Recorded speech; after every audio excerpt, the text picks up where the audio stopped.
the first card you have for your past is the Eight of Wands. So this is a card of action, communication, everything else. I am seeing a lot of communication in this card, a lot of talking. I'm not getting a very good feeling around this, sorry to say. I think maybe someone might have been insisting that you understood their point of view or something like that. And I don't think it was just that. I think, they weren't just wanting you to hear them. It was more like they were trying to insist on you agreeing with them. It's like, I'm right, you have to agree, with something like that. And, of course you weren't going to just agree with things, especially if you didn't agree with them. And I think, I think this is someone who you might be in a relationship with, or you were, and you are just having this backward and forward argument. And I think in your more distant past, you might have gone backwards and forwards with them a lot of times. You have this backwards and forwards, trying to get them to see your point of view as well. And I think you were like, no, this is my point of view, I'm right, you have to listen to me. But I think by this time you'd had so many of these kind of backwards and forwards arguments, you're probably just a bit exhausted, and you're just like, well, whatever, I don't care now. And yeah, I just don't think you cared. I just don't think you cared by this stage. You didn't care whether they understood your point of view or not.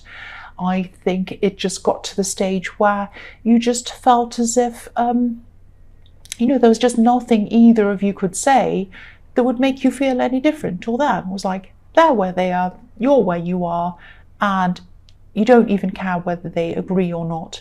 And I think, you're just over things. I'm getting that feeling of just, I'm over this now, I'm over it. And this was a mental shift. Maybe you hadn't physically moved away from this person at this time yet, but yeah, you definitely moved on mentally, I can see that. And that doesn't mean you were cold or that you didn't feel hurt. I think you were feeling a lot of hurt. I think it was very difficult, this mental shift, and you kind of had to emotionally shift with that mental shift, if that makes sense. And I think, I am seeing you probably just looking into the future at this time and imagining the same fight or whatever this was repeating itself over and over and over again, with nobody ever getting anywhere, going on forever and ever. And, they weren't able to reach you with their words. That's what I'm seeing. They weren't able to reach you with their words anymore. They used to be able to, they can't now. If you look at the wands on this card, they're kind of they are flying through the sky.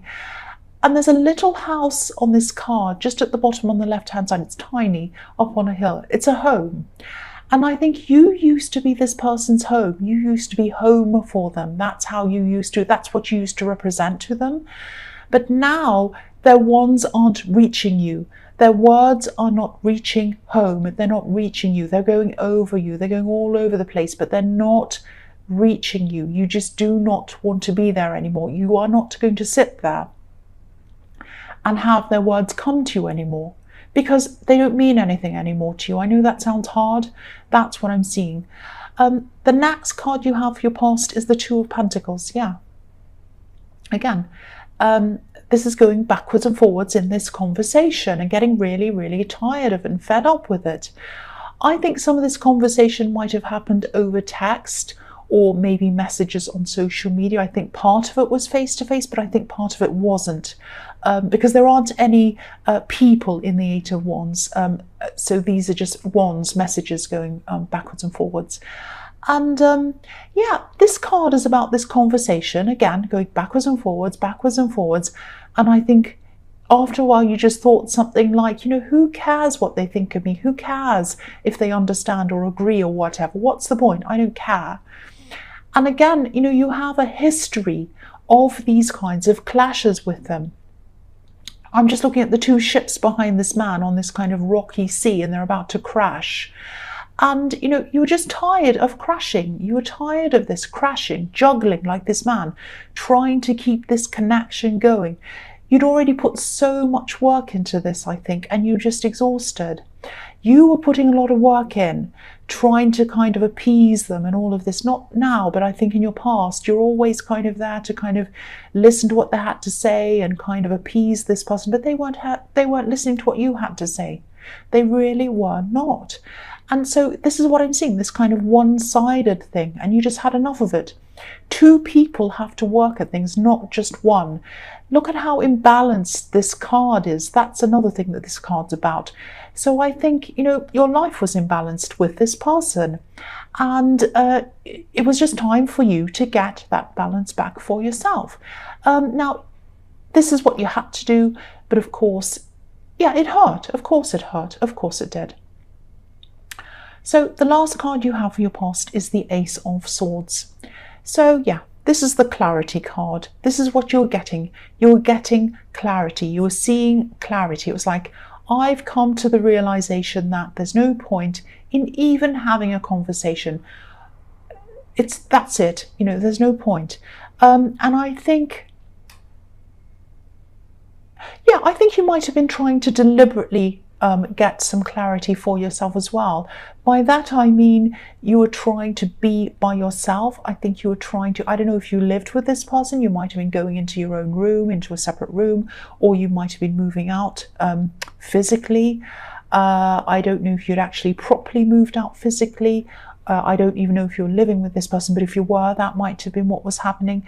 If you weren't, I think there are some physical moves that have to be made, some physical things so that you can break away from this person if you haven't already done that. But yeah, I think you really felt like, I want to be by myself. I want to get my head clear, get clarity into my head, and just be able to think without all of this backwards and forwards and yes, I'm right and no, you're wrong, and I just can't bear it anymore. I just need to be by myself. I'm also seeing writing. I don't know why. I know that sounds really strange, but that's what I'm seeing. I'm seeing writing in this card. So maybe you were getting your thoughts down on paper, and that might have been giving you this clarity, kind of clearing your head out of the mess and getting clarity from that. Or it might be, again, I'm seeing a lot of practical things here. So you might have been writing lists and thinking about, what do I need to do to move here or to do that or to put that over there. It was that as well. So yeah, this is a really, really stressful past, really stressful. The first card you have your present is the Knight of Swords. Yeah, again, sorry about this. I'm not going to, I say sorry sometimes and people say, don't say sorry. And, and then they say this, say that. I'm just going to say what I want. So I think even though you're really determined to move forward, you're really determined to move forward out of all of this. I can see that now with this Knight of Swords. You're like rushing forward. I've had enough. I'm moving away from this. I've got my sword of clarity. I know where I'm going now. That's what I'm seeing. But you're still scared. Or you're still scared. This is in your present. You're scared. This is scary. Even though you know that you don't want to go through this backwards and forwards again, even though you know you want to move forward, you have to move forward, you need to move forward, it's still scary. It's still scary. That's what I'm seeing in this. And I think you might be keeping a lot of these scared feelings and all of these feelings to yourself. Now, you're a strong person, especially on the surface. You do have very deep feelings, you have very deep emotions, you have very soft emotions, loving emotions. But I don't think a lot of people get to see that side of you very often, especially around work. You're kind of a pillar of strength, if that makes sense. People look up to you as well. I'm actually seeing people telling you their problems. And I think you have, a combination of being no nonsense and straightforward. And also, you're also nurturing. It's an unusual kind of combination. Not many people have this combination. And maybe one reason why you might be keeping all of this to yourself might be because maybe deep down you actually feel a little bit ashamed that you'd put up with this situation and stayed in this situation for such a long time. And I'm not saying you did anything wrong. You know you haven't done anything wrong. It's just that you have this reputation for being strong and helping other people and advising other people. And I think that you might have thought, I'm advising these people. Who am I to advise them when I'm going through that? That's the sort of thing I'm seeing going through your head. But yeah, this is scary. The horse on this card, he's being forced to rush forward. And you know that this is what you want to do. You know this is what you need to do. You are doing it. But it's scary. Look at this horse. This horse looks really scared. He's being forced to push, to rush forward, to run forward, but he's so scared. And, you know, I think if this is all resonating, maybe you should open up to some people about this. Obviously, you need to be very discerning about who you speak to about all of this. But I think, you know, it might help you yeah, you know what I think? I think you should be the person who's getting for change instead of being the person who's giving all the time. That's what I think. So don't just give all the time. Be the person who's nurtured. Be the person who gets some help from some other people. So yeah, talk to someone. Find out who that is and talk to them. That's what I'm seeing in that card. The next card you have, your present, is the King of Cups. So yes, I know you already know this. And you are completely moving on. I can see that. Yeah, I'm just seeing, in the Two of Pentacles, there were these two ships and they were crashing on the waves, which is the stage you were at when you were still fighting or arguing with this person.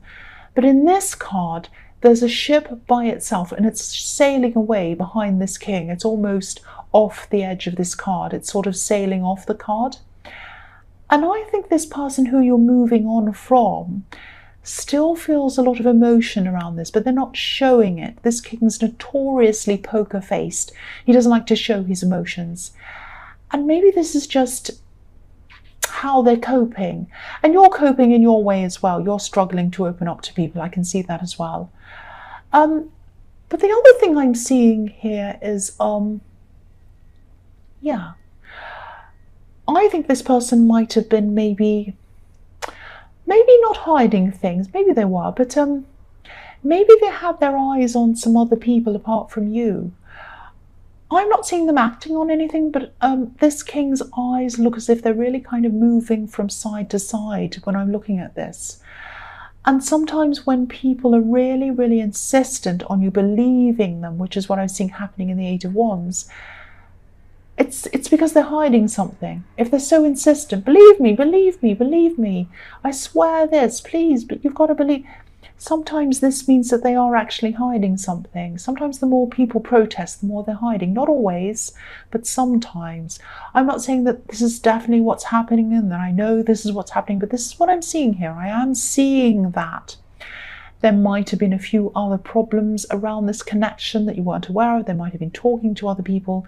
They might have been seeing other people, flirting with other people, something like that. I am seeing wandering eyes. And I don't want to make you feel paranoid. I'm accused of that sometimes in these readings. All I want to do is just point out what I'm seeing. And I am seeing some kind of wandering eyes and something like that. And you may or may not have realized that that was what was happening. So I'll move on to the next one. Yeah, the last card you have your present is the Four of Wands. So yeah, this is a kind of an extension of what I'm seeing in the Knight of Wands. Sorry, the Knight of Swords. I think this is just a time to nurture yourself and take care of yourself, offload, talk to people.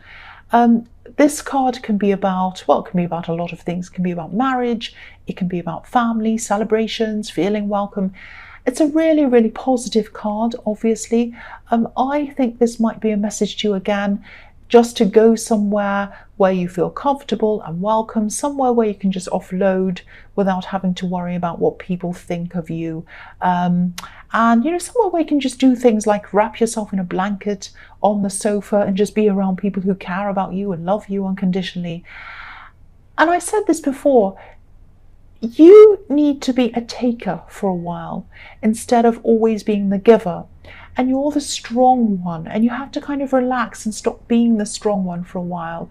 Just take a break. You know, maybe you could spend some time with some family members who you trust, if you're comfortable doing that, or just a close friend, or even if you don't have anyone near you who you can talk to, maybe just rest on your own on the sofa, call someone, text someone. I'm just getting this feeling that you really need to feel protected and safe again. I'm getting this feeling of wanting to be protected and safe. and you haven't felt like that for a long time, and it's time to feel like that. So give yourself this gift, protect yourself, care for yourself, just take care of yourself. That's what I'm seeing. So the first card you have for your future is the Six of Wands. So I think your confidence is definitely going to come back, but I think the rate it comes back, whether it comes back fast or slow, quickly or slowly, is going to depend on how long you've taken care of yourself, and obviously whether you have or you haven't. If you've taken care of yourself, your confidence is going to come back a lot faster. And if you're not, it's going to be slower. And I know you have to be strong. I know you have to be capable and put up a front sometimes, especially around the workplace. There's nothing wrong with that. Yeah, I'm just seeing, speaking of work, I'm just seeing, I think there might be some recognition coming to you. I'm actually seeing a material thing. It might be an award. But if your workplace doesn't have things like that, not many do. I've never worked anywhere where there's anything like that. But it might be something like a bonus or a lunch out or something. It's definitely a thing. It's not just someone saying well done to you. It might not even be around your workplace. It might be around somewhere where you're volunteering, or you do something on the weekend, or it might be a group. But it's something you've worked on, or you're working on, or you have worked on, and you're getting recognition for that. And it's a thing. It's not someone saying something. Someone's going to give you something or take you out. It's going to be a thing. That's what I'm seeing. The next card you have for your future is the Ace of Wands. So yeah, you're definitely going to be moving forward quite quickly now. And this is practically as well as emotionally. You might even be moving, or it might be that you're moving things. I was seeing that in the Ace of Swords. You might be moving things out of one place into another place or something. I'm actually seeing boxes, and I'm seeing you being really busy, actually, sort of springing into action, doing lots of things, and that's fine, that's good. But be a bit careful to try to pace yourself a bit. You've been through so much emotionally, and these things can take a lot longer to get over than we realise sometimes. Even if you're thinking something like, I'm feeling fine, I'm so busy, everything's fine, I've got so much to do, I'm feeling okay. I mean, that's good, that's great. But try to slow down a bit and take rests. There's a danger of crashing, when you've been through something like this, and if you haven't gotten the proper rest and you're not pacing yourself, you can come crashing down again all of a sudden. And yeah, there's nothing wrong with busy. Of course, there's being busy. There's nothing wrong with getting things done. But if this is resonating with you, maybe think of this process as a bit of a marathon, not a sprint. Because working through something like this is a long process. And, when you're on a marathon, you run at a slow pace, you run at a consistent pace, and you stop and you have breaks and you have drinks and whatever. But, you still get there. You still get there in the end. Sorry if that sounds a bit cringy or obvious. That's just how I'm explaining this. I hope it isn't too crazy. But, I don't want you to suddenly, the key to this is, I don't want you to suddenly fall backwards emotionally. I don't want you to be going, I'm fine, I've got so much to do, and you're kind of masking your emotions with being busy, and then when that busyness stops, which will eventually, it has to eventually, then you come crashing down, and then it's even harder for you to pick yourself up again. So don't do that. Pace yourself, stop yourself. If you feel emotions, stop and feel them. Just take your time. That's what I'm seeing. I have to take that advice as well, because I've been through some horrible things, and I am pushing through so many things, these readings, my work, everything else. And I really need to stop, and I might actually do that after these readings. I might have a break. Yeah, the last card you have, this isn't about me, I'm sorry. The last card you have for your future is the Queen of Cups. So yeah, again, I think this is another message reminding you and me, I know I'm Aries, I'm not Taurus, but this is really kind of resonating with me too. Don't rush this process. Yeah, this queen's extremely emotional. She's the most emotional queen of all. I'm not suggesting that you run around crying or, with your heart on your sleeve all the time and crying and, screaming and whatever. Of course, I'm not suggesting that. But I can see that by this time, you will have a lot more energy, and maybe you'll be thinking something like, same as I'm seeing in the Ace of Wands, something like, oh, I'm better now, I'm better, I'm fine, I'm running around, I'm busy. And that's fantastic. But again, if you start experiencing emotional ups and downs again, just let them happen. Be calm about them. Say, well, this is part of the process. I'm going to experience that. It doesn't mean I'm back at the start again. It doesn't mean I'm back at square one and I'm really crying and stressed and horrible like I was. It doesn't mean that. It just means I'm going through a process and there are going to be ups and downs, and that's normal. When they come, try to feel those feelings. I know it's not easy, and just recognize them, live with them for a while, until you can just move on again. Because if you try to mask these feelings by being busy and running around, there's a danger that they're going to come back in a more forceful way. And then if you crash, you might not be able to pick yourself up again from a great, big, huge crash. Little crashes, little emotional ups and downs, you can pick yourself up from. But if you ignore those and push yourself, a big crash is going to come and you might not recover from that as easily. And again, I need to take that advice myself.